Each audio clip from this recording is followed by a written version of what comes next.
드디어 천고마비의 계절이 왔습니다. 하늘은 높고 말이 살이 찌는 계절입니다. 다시 말하면 모든 것이 풍성한 계절이 온 것이죠. 우리가 비록 농사는 짓지 않지만은 여러분의 이 삶 속에 영육간으로 풍성한 수확이 있으시기를 주의 이름으로 축원드리겠습니다. 여러분, 뿌린 대로 거둔다는 말 아시죠? 우리가 속담처럼 많이 쓰고 있는 말입니다. 그런데 이 말은 사실 성경적인 원리입니다. 물론 이 말이 항상 맞는 말은 아닙니다.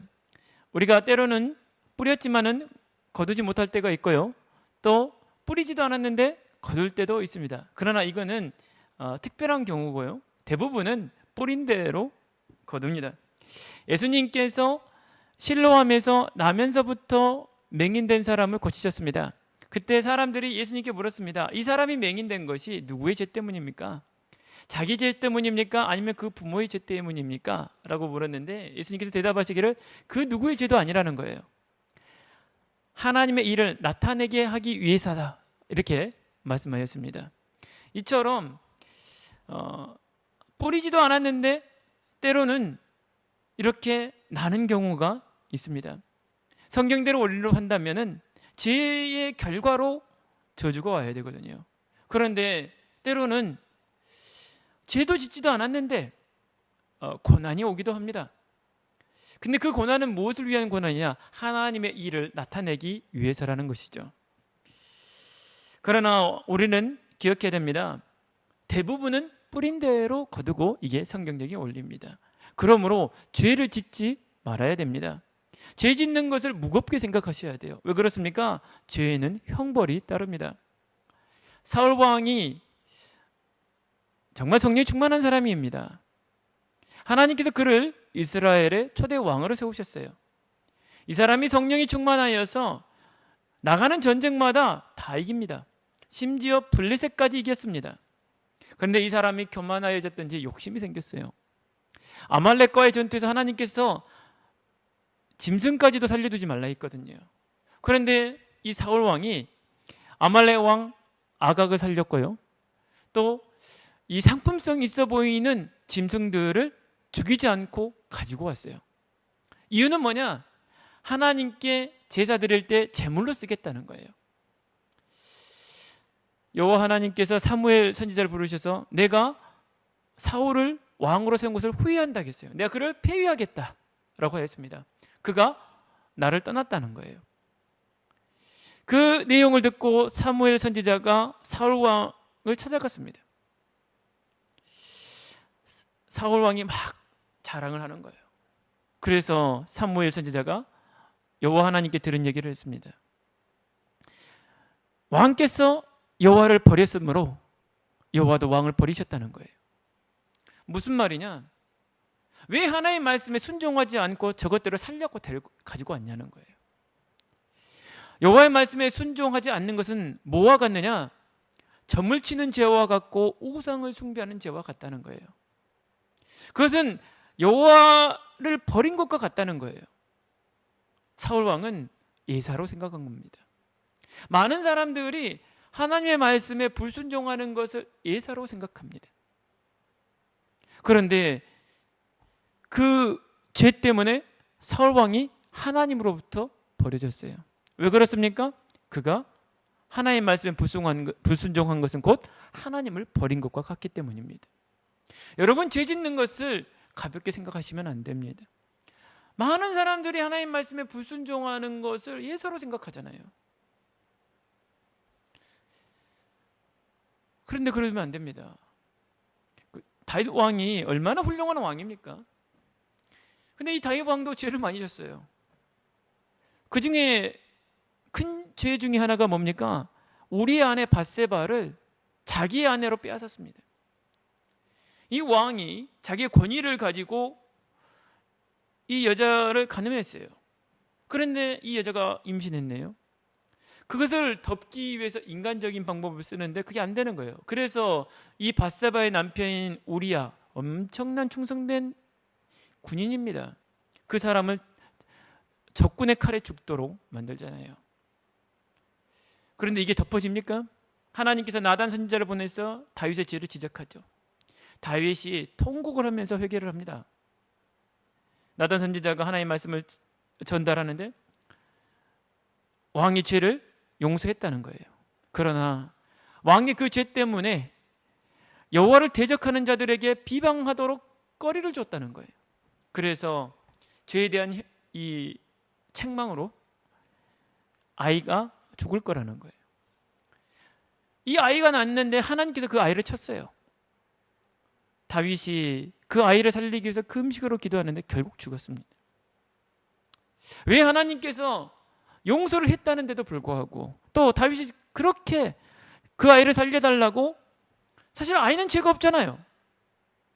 금식하면서까지 기도하는데 왜 하나님께서 그 아이를 데려가셨을까요? 다윗에게 다시는 이런 죄 짓지 말라는 거예요.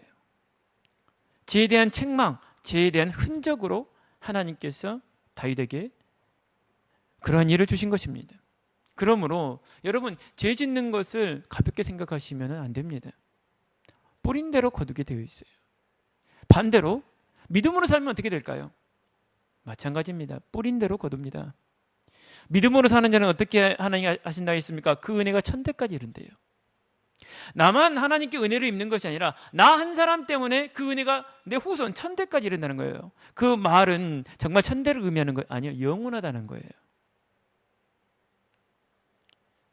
그러므로 여러분, 정말 믿음의 씨를 뿌리시기를 바랍니다. 그러나 믿음으로 살기에는 쉽지 않죠. 고난이 따라오게 되어 있습니다. 핍박이 따라옵니다. 그러므로 우리는 인내해야 되거든요. 그러나 하나님께서 분명히 약속하셨습니다.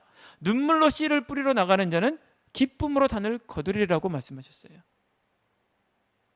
그러므로 여러분들께서 이 땅에서 주님의 말씀에 순종하면서 믿음으로 살기에는 정말 어렵겠지만, 그래도 여러분 눈물로 씨를 뿌리시기를 바랍니다. 그러면 반드시 뿌린 대로 기쁨으로 단을 거두어서 올 때가 있다는 거예요. 우리가 읽은 오늘 본문은 야곱이 고난 속에서 결국 성공했다는 내용입니다.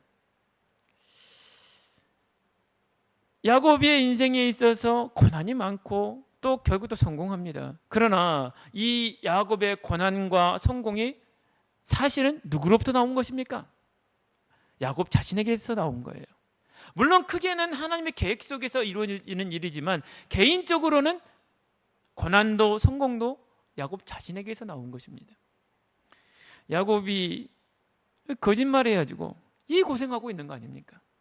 그 죄 때문에 이렇게 고생하고 있는 거예요. 누구 탓할 거예요? 사단에게 속아서 그런 거죠. 그런데 결국 죄 짓는 사람은 야곱 자신이에요. 자기 탓인 거예요.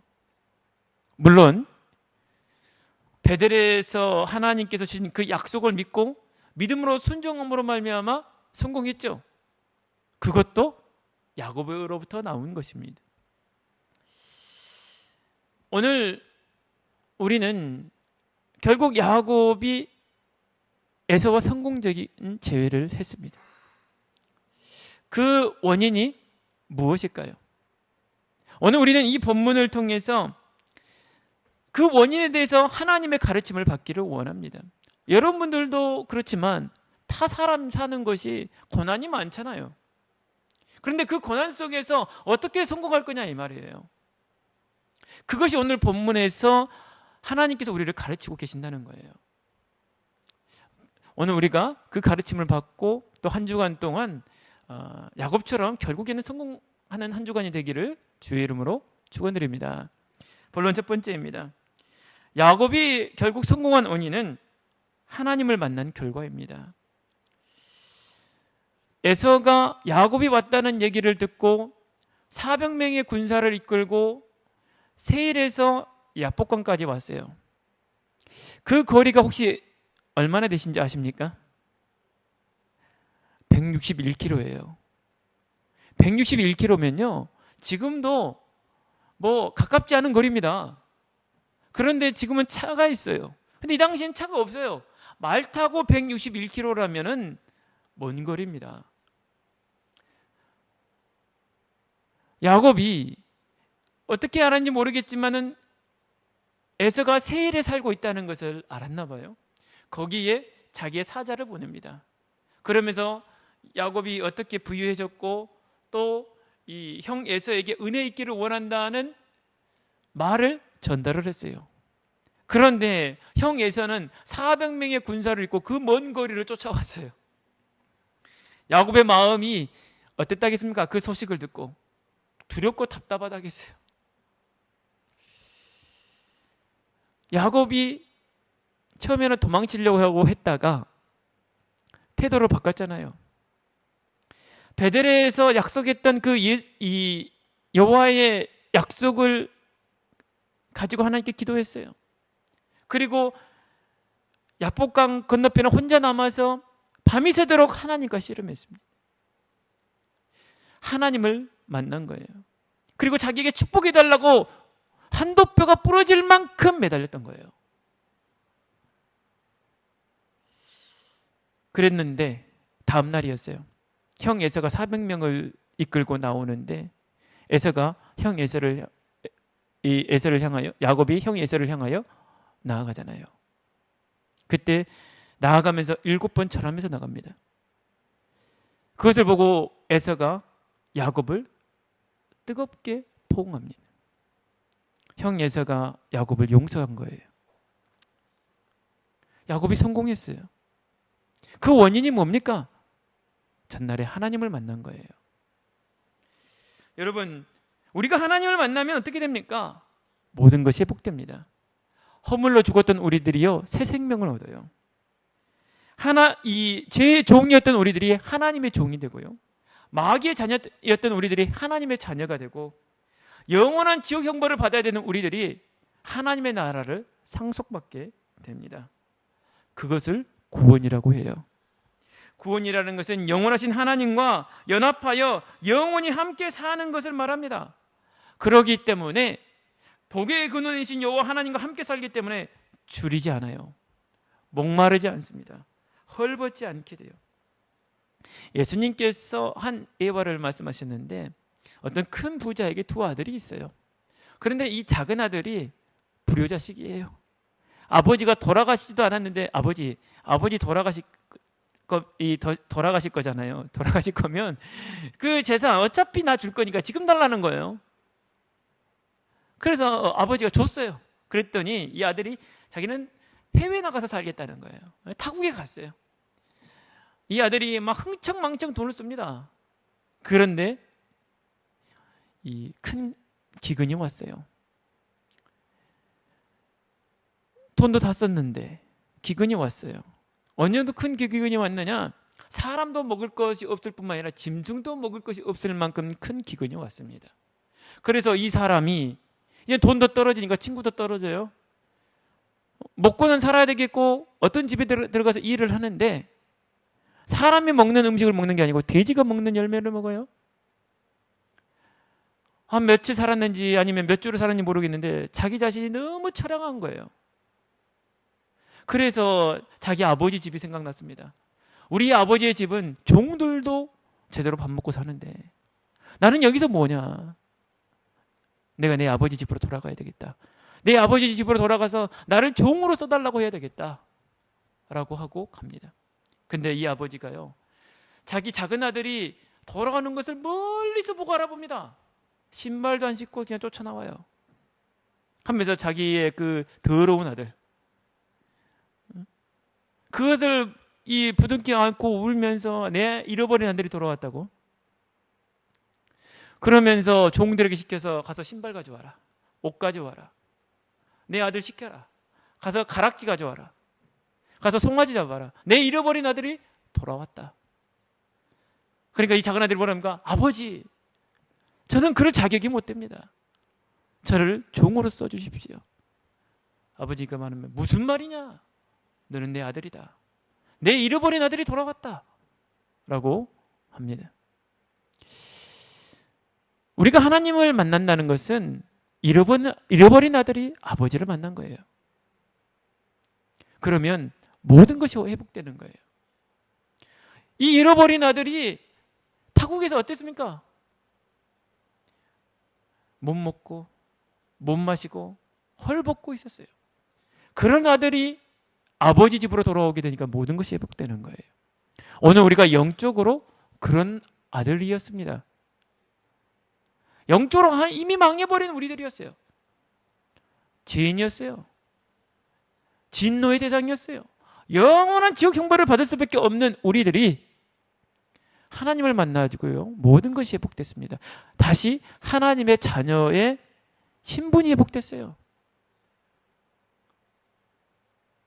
그게 하나님을 만난 겁니다. 야곱이요, 전날에요 하나님을 만났어요. 그래서 이 모든 것이 회복되고 성공하게 된 것이죠. 여러분, 오늘 우리가 하나님을 만나게 되면 여러분에게 있는 여러 가지 문제들이 여러분의 죄로 말미암아 발생을 했던, 아니면 나도 모르는데 그냥 생겼던 간에 결국에는 하나님 안에서 다 회복되게 돼 있다는 거예요. 중요한 것은 하나님을 만났느냐 못 만났느냐, 또 그 하나님을 정말 100% 의지해서 매달리느냐 안 매달리느냐에 달려있는 거예요. 야곱이 성공한 원인이 뭐냐? 본론 두 번째입니다. 겸손의 결과입니다. 야곱이 오늘 본문에 보니까 처음에 사자를 세일에 있는 에서에게 보냈을 때의 어떤 말의 어떤 어조, 뉘앙스와 오늘 야곱의 태도는 사뭇 달라 보입니다. 야곱이 에서가 400명의 군사를 이끌고 왔을 때는 도망치려고 했죠. 그런데 그의 태도를 바꾸고 기도했고 밤이 새도록 하나님과 씨름했는데 하나님으로부터 축복받았어요. 그럼 모든 거 끝난 거 아닙니까? 그런데요, 야곱이요, 형을 위해서 정말 좋은 것들로 예물을 준비합니다. 여러분, 예물을 준비할 때 제일 좋은 걸로 하잖아요. 그것들로 다 준비했어요. 그리고 형 에서 앞에 나가는데 7번 절해가면서 갑니다. 이것은 마치 전쟁에서 진 왕이 상대 왕에게 항복하는 모습과 같아요. 중국말인데 이런 말이 있잖아요. 삼계 구고두레라는 말이 있습니다.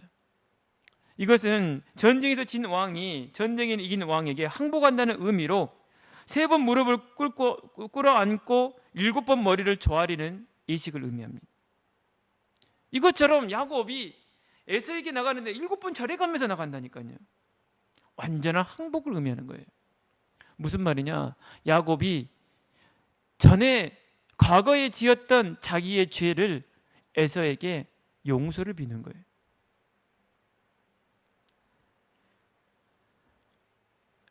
전혀 예상 못했어요. 이러지 않으려고 그렇게 기도했던 거 아니에요? 왜 야곱의 행동이 이렇게 바뀌었을까요? 야곱은 이미 응답도 받았고요, 축복도 다 받았어요. 그러면 그냥 가면 되는 거 아니에요? 적당히 선물 준비해서. 근데 왜 이렇게 낮아졌을까요? 분명히 처음에 사자를 보낼 때와 달라요. 뭔가 뉘앙스가 달라요. 어조가 달라요. 분위기가 달라요. 완전히 야곱이 낮아졌어요. 왜 응답받은 사람이, 축복받은 사람이 그러냐 이 말이에요. 또 이 모습은 어떤 모습과 완전 다릅니까? 창세기 25장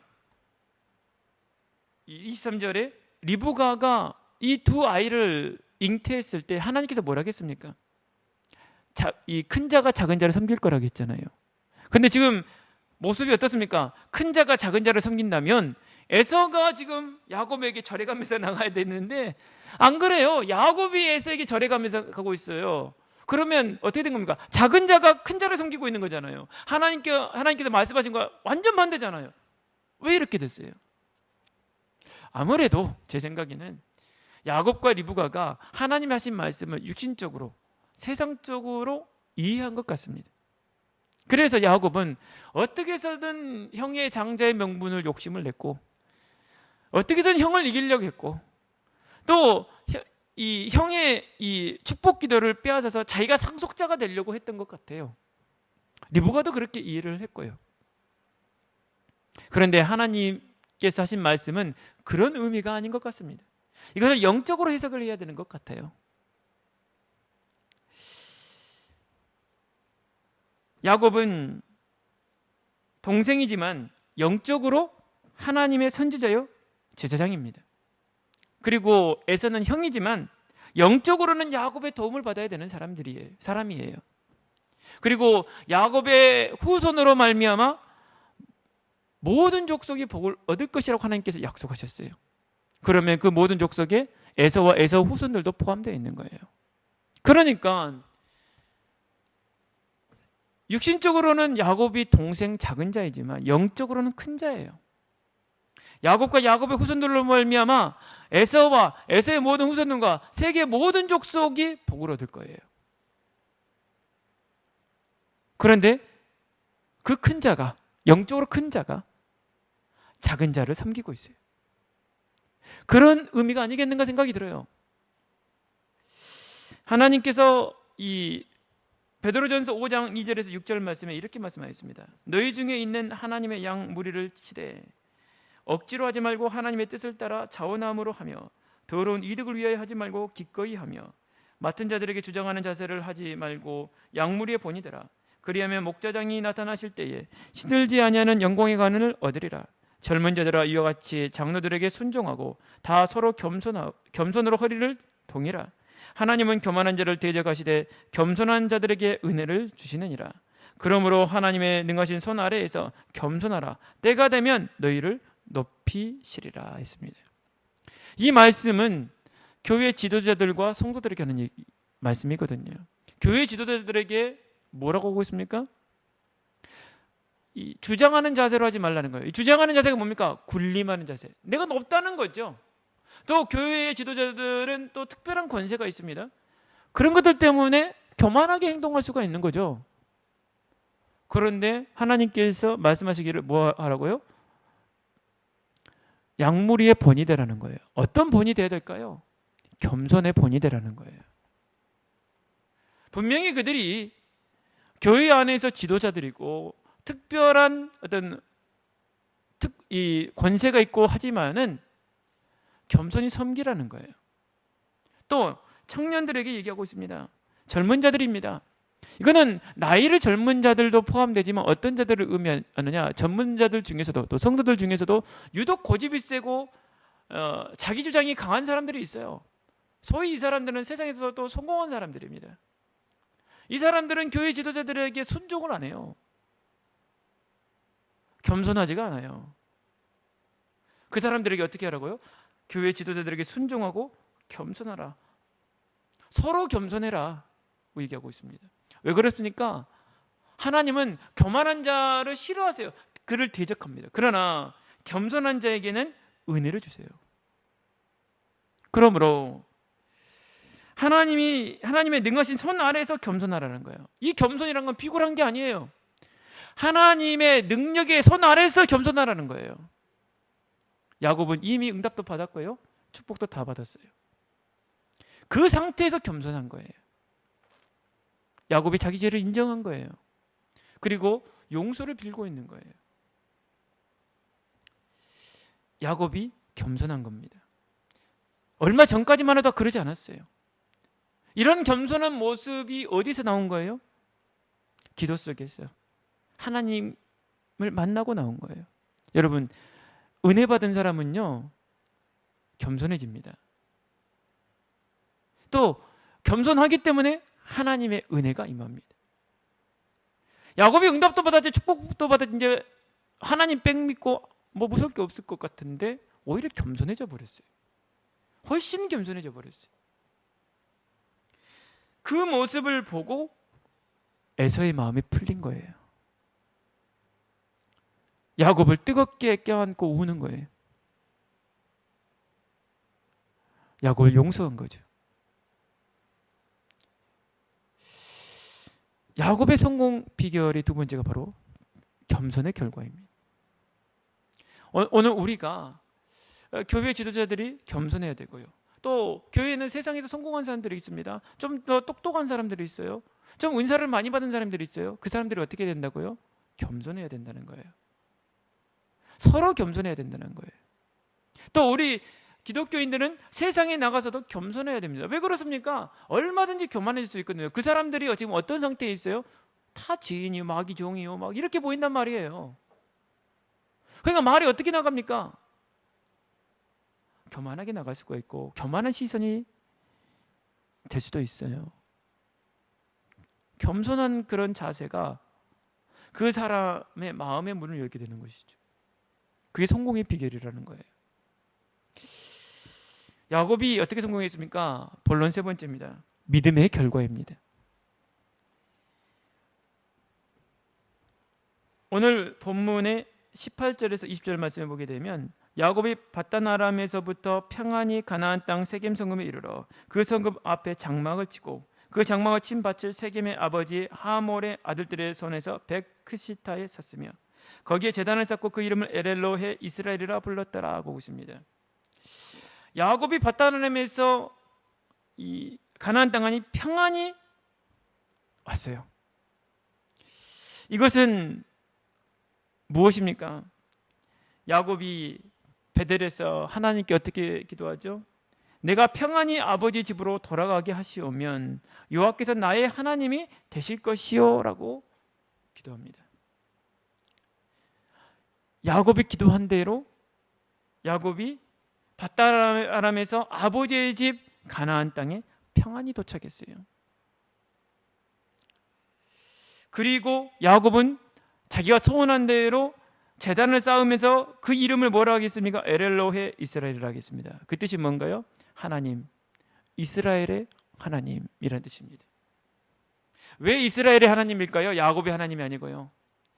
야복강에서 야곱의 이름이 이스라엘로 바뀌었습니다.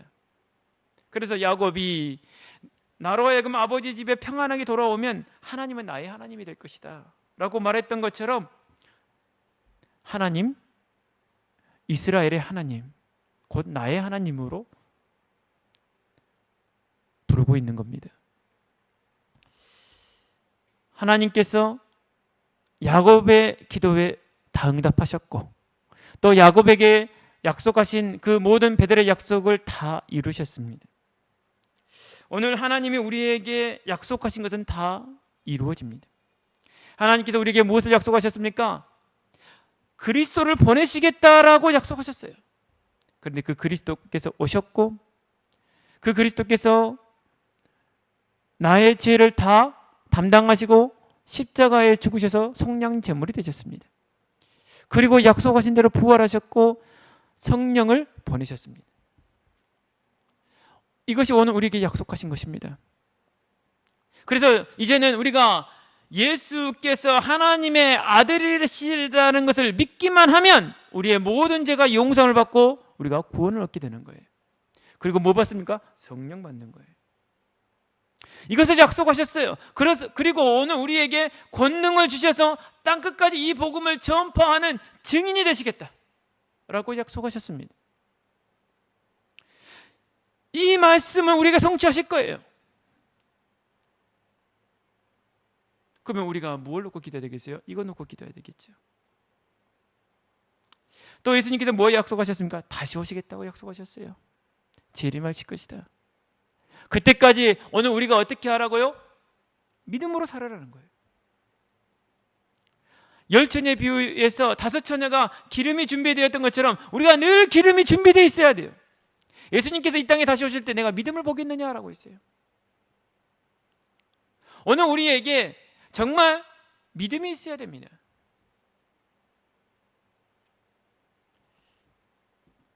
야곱의 성공의 원인은 바로 믿음의 결과예요. 여호와의 말씀을 믿고 순종하고 간 거예요. 가나안 땅으로요. 그리고 도망갈 수 있는데 도망가지 않고 믿음으로 그 말씀에 순종하여 정면 돌파한 겁니다. 믿음의 결과예요. 오늘 우리에게 이 믿음이 있어야 됩니다. 그러나 세상은 믿음으로 살기가 쉽지 않아요. 핍박자가 있고요. 조롱하는 자가 있고요. 또 사탄이 계속 속여요. 그렇기 때문에 우리가 이 땅에서 믿음으로 산다는 것이 그리 쉬운 일이 아닙니다. 그러나 오늘 우리는 반드시 이 세상을 믿음으로 살아내야 됩니다. 그래서 우리는 기도하는 거예요. 그래서 우리에게는 성령이 필요하고 권능이 필요한 것입니다. 여러분, 믿음으로 살아내기 위해서 기도하십시오. 그러면 여러분은요, 하나님을 기쁘시게 할 거예요. 그런 자에게 하나님께서 상을 주시는 거예요. 여러분에게 이 야곱의 성공이 있으시기를 주의 이름으로 축원드리겠습니다. 결론입니다. 첫 번째로 예수님께서 말씀하시되 내가 길이요 진리요 생명이니 나로 말미암지 않고는 아버지께로 올 자가 없느니라고 하셨습니다. 우리는 죄로 말미암아 하나님과 단절돼 버렸어요. 죄라는 담 때문에 우리는 하나님께 갈 수가 없어요. 그래서 하나님께서 우리에게 그의 아들을 보내셨습니다. 왜요? 우리를 사랑하시기 때문에. 그의 아들을 이 땅에 보내셔서 우리의 죄를 그에게 다 담당하게 하시고 6월절에 어린 양이 돼서 우리 죄 때문에 피 흘리게 하시기까지 우리를 사랑하셨다라고 했습니다. 그만큼 우리를 사랑하셨던 거예요. 그의 독생하신 예수까지도 아끼지 않으셨다는 거예요. 그래서 이제는 우리가 그 예수님만 믿기만 하면 우리는 하나님과 화목하게 되는 것이죠. 하나님을 만나게 되는 것입니다. 그럼 어떻게 됩니까? 영원하신 하나님과 전능하신 하나님, 복의 근원 되신 하나님과 함께 살게 되는 거예요. 그러면 우리의 영이 사는 겁니다. 그걸 보고 잘 된다라고 하는 것입니다. 요한삼서 1장 2절에 사랑하는 자여 내 영혼이 잘된 것 같이 내가 범사가 잘되고 내가 강건하기를 내가 강구하노라 하겠습니다. 우리의 영이 잘되는 길이 뭡니까? 하나님을 만나는 거예요. 하나님의 말씀으로 충만한 것입니다. 하나님의 말씀으로 충만한 것이 하나님을 충만한 거예요. 반대로 사울 왕처럼 하나님의 말씀을 버리는 것은 곧 하나님을 버리는 거예요. 그 사람의 영적 상태가 좋지 못하기 때문에 그 사람의 범사도 안 되는 거예요. 시편 1편 1절에서 6절 말씀에도 복 있는 사람은 여호와의 말씀을 즐거워해 그 말씀을 주야로 묵상하는 자라겠죠. 그 사람은 뭐와 같다겠습니까? 시냇가에 심겨진 나무처럼 시절을 쫓아 가시를 맺으며 그 잎사귀가 마르지 아니한 같으니 그가 하는 모든 일이 형통하리로다. 야곱이 고난이 많았잖아요. 그런데 결국 어떻게 됐습니까? 성공했어요. 그게 형통입니다. 형통이라는 이야기는 길 가다가 넘어지는 일도 없는 것이 아닙니다. 야곱처럼 고난이 많아요. 성경에 있는 인물 봐보십시오. 고난 없는 인물이 있습니까? 아무도 없어요. 오히려 의인일수록 고난이 더 많아요. 근데 형통이라는 것은 고난이 없는 것이 아니라 고난이 있지만 결국에는 승리한다는 거예요. 결국에는 하나님의 뜻을 이룬다는 거예요. 그게 형통입니다. 여러분과 제가 하나님을 만나는 길이 되시고 진리가 되시고 생명 되신 예수 그리스도를 믿으면 그때부터 영원하신 하나님이 나와 함께 살게 되는 겁니다. 그러면 그때부터 내가 형통하게 되는 거예요. 오늘 우리가 그 하나님과 함께 사는 삶이 되면 형통하게 되는 것입니다. 그 함께 사는 방법을 배워야 돼요. 어디에 있습니까? 성경에 있습니다. 결론 두 번째로 우리가 하나님을 만나게 되면 우리가 어떤 사람이 되느냐? 왕 같은 제사장이 돼요. 그러나 우리는 왕 같은 제사장으로서 무엇을 갖춰야 되느냐? 겸손을 갖춰야 돼요. 왜요? 왕 같은 제사장이기 때문에요. 이 겸손은 세상 사람들이 말하는 어떤 거짓된 겸손, 꾸며낸 겸손이 아니에요. 세상이 말하는 겸손은 꾸며낸 겸손이죠. 자기의 어떤 처신입니다. 자기가 사람들에게 인정받고 공격 안 당하려고 하는 게 겸손이에요. 그것은 꾸며낸 겸손입니다. 그러나 성경에서 하나님께서 우리에게 말씀하시는 겸손은 그런 겸손이 아니에요. 무엇입니까? 자기 죄를 인정하는 것이 겸손이에요. 야곱이 형 에서 앞에서 자기 죄를 인정하고 있어요. 오늘 우리가 하나님 앞에서 겸손은 뭐냐? 내가 죄인이라는 것을 인정하는 것이 겸손이에요. 그런데 아직도 자기가 죄인이 아니래. 내가 뭐 그렇게 죄인인지 모르겠어요. 그건 아직 성령을 안 받은 겁니다. 하나님의 은혜를 아직 못 받았기 때문에 겸손해질 수가 없어요. 또 겸손하지 않기 때문에 또 하나님의 은혜를 또 못 받아요. 악순환이죠. 그러나 오늘 우리는 왕 같은 제사장이 되었습니다. 그러므로 우리는 겸손의 자세를 갖춰야 되는데, 왜 겸손의 자세를 갖춰야 되느냐? 우리에게 주어진 그 기도와 그 전도의 권세가 매우 크기 때문이에요. 왜 그게 권세입니까? 여러분, 우리가 다른 사람을 위해서 평안을 빌잖아요. 그 사람에게 평안이 임합니다. 우리가 다른 사람을 위해서 축복을 빌잖아요. 그 사람에게 축복이 임합니다. 이게 권세 아닙니까? 그런데요, 그 사람이 그 빈 평안을 받을 자격이 없으면 그게 내게 돌아와요. 축복이 내게 돌아와요. 그러므로 여러분, 다른 사람을 위해서 중보기 기도하십시오. 다른 사람을 위해서 평안을 빌어주고요, 축복을 빌어주세요. 그러면 그 사람이 잘 돼요.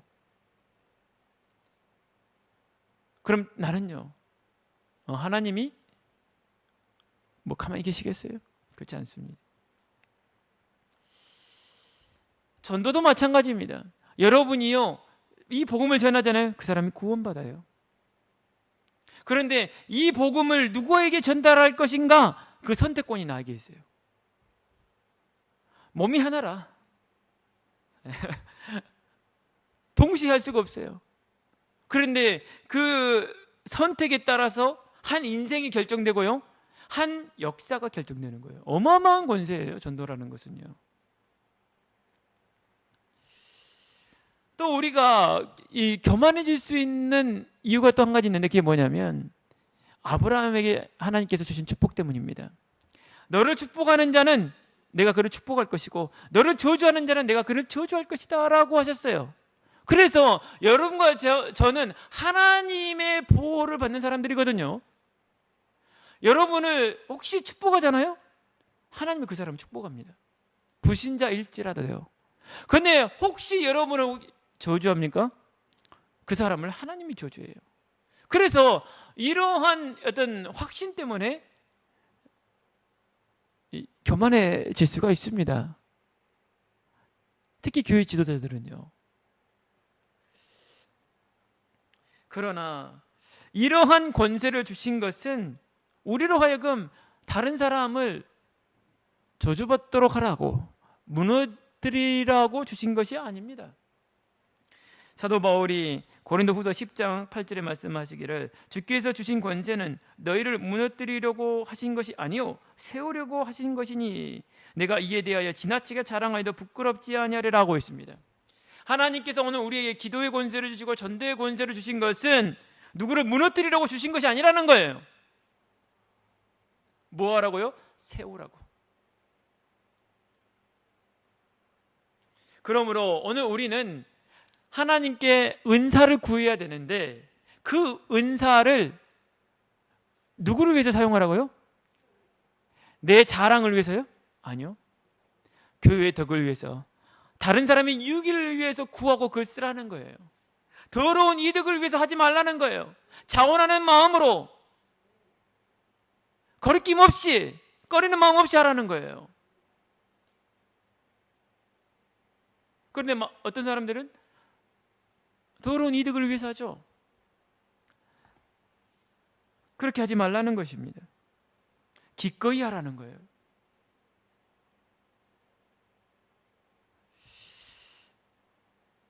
오늘 여러분과 저에게는 이러한 권세가 있어요. 사도 바울은 할 수만 있다면 모든 은사를 다 구하라는 거예요. 할 수만 있다면. 여러분 그러시기를 바랍니다. 그런데 그것을 돈 받고 쓰지 마시고요, 자원하는 마음으로 기꺼이 다른 사람의 유익을 위해서 쓰십시오.